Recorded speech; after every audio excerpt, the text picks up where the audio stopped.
আর.জি. কর নিয়ে উত্তাল গোটা রাজ্য। পথে নেমেছেন আম আদমি থেকে শুরু করে তারকারাও। দাবি একটাই, নির্যাতিতার বিচার চাই।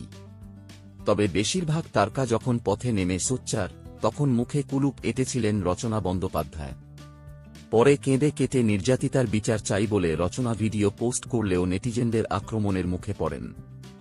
এদিকে সঞ্চালিকা রচনাকে নিয়ে যখন আলোচনা চলছে, ঠিক তখনই চ্যানেল কর্তৃপক্ষের তরফে ঘোষণা করা হল দিদি নম্বর 1-এর শুটিং বাতিলের কথা।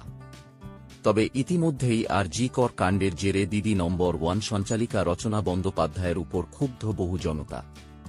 নেটপাড়াতেও জনপ্রিয় এই শো থেকে সঞ্চালিকা হিসাবে রচনাকে সরিয়ে দেওয়ার দাবি উঠেছে নেটপাড়ায়। শুধু রচনা নয়, দাদাগিরির সঞ্চালক হিসাবে সৌরভ গঙ্গোপাধ্যায়কেও এবার অনেকেই অপছন্দ করতে শুরু করেছেন। সৌরভকেও দাদাগিরি শো থেকে সরানোর দাবি উঠেছে।